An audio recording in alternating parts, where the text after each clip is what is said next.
வணக்கம். இந்த நாளில் சின்ன சின்ன வெளிச்சங்களில் இன்னொரு புதிய சிந்தனையை தெரிந்து கொள்வோம். நம்முடைய ஜெபம் ஏன் இன்னும் கேட்கப்படவில்லை, அல்லது நம்ம ஜெபம் கேட்கப்படணும்னா என்ன பண்ணணும் அப்படின்னு கேள்வி கேட்டா ஆர்டினரியா ஒரு பதில் இருக்கு. பொறுமையாரு, கடவுள் கொடுப்பாரு, இல்லைன்னா நோன்னு சொல்லுவாரு, இல்லைன்னா வெயிட்னு சொல்லுவாரு. பொறுமையாரு உனக்கு கிடைக்கும். இது ஒரு பதில். இன்னொரு பதில், இந்த ஜெபம் கேட்கப்படலைன்னா உங்ககிட்ட ஏதோ ஒரு குறையா இருக்கு, அந்த குறையை சரி பண்ணிடு, அது சரி பண்ணிட்டா கடவுள் உன் ஜெபத்தை கேட்பாருங்கிறது ஒரு பதில்.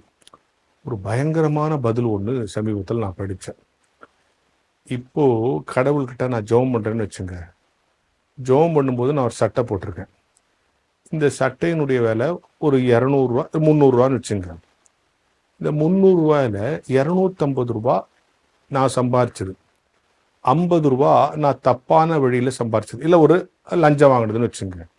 இந்த 250 50 சேர்த்து தான் 300 இந்த சட்டை வாங்கியிருக்கேன். அப்போ இந்த சட்டையில் 50 என் வருமானம் இல்லை, தப்பான வருமானம். அப்படி 10 தப்பான வருமானத்தை சேர்த்து நான் ஒன்று அணிஞ்சுக்கிட்டு அப்போ ஜெபம் பண்ணனா அந்த ஜெபம் கேட்கப்படாது அப்படின்னு எவ்வளோ பயங்கரமானது இல்லை சார். இப்படி சொன்னால் நம்ம ஜெபம்லாம் ஜென்மத்துக்கு கேட்கப்படாது சார் அப்படின்னு தான் நம்ம நினைக்கணும். நிலையத்தினுடைய முன்னாள் இயக்குனர் மறைந்த டாக்டர் சுவிசேஷமுத்து அவர்கள் ஒரு பிரசங்கத்தில் சொல்லுவார், நீங்கள் மாதம் மாதம் சம்பளம் வாங்குறீங்க, அந்த சம்பளம் கரெக்டான சம்பளமா, அதில் பாவம் முட்டியிருக்கா அப்படின்னு ஒரு கேள்வி கேட்பார். ரொம்ப நாளைக்கு முன்னால் பண்ண பிரசங்கம் எனக்கு நல்லா ஞாபகம் இருக்குது. சம்பளத்தில் எப்படி பாவம் விட்டுருங்க. இப்போ உதாரணமாக ஒரு நாளைக்கு 8 மணி நேரம் வேலை, அதுக்கு தானே சம்பளம். அந்த 8 மணி நேரத்தில் நம்ம டீ குடிக்கிறது, வெளியே போகிறது, இல்லை ஓபி அடிக்கிறதுக்கும் சேர்த்து தான் சம்பளம்.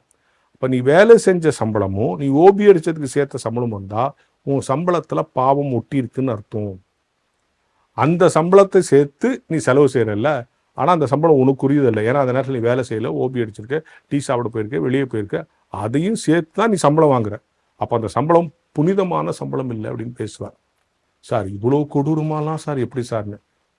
அதில் டீச்சிங் என்னன்னா, நேர்மையான வழியில் நான் அடைகிற ஒவ்வொன்றும் நேர்மையான தூய்மையான என் உழைப்பிலானதாக இருக்கும்போது நாம் கேட்காமலேயே கடவுள் நம்மை ஆசீர்வதிப்பார் என்பதுதான் ரியல் டீச்சிங்.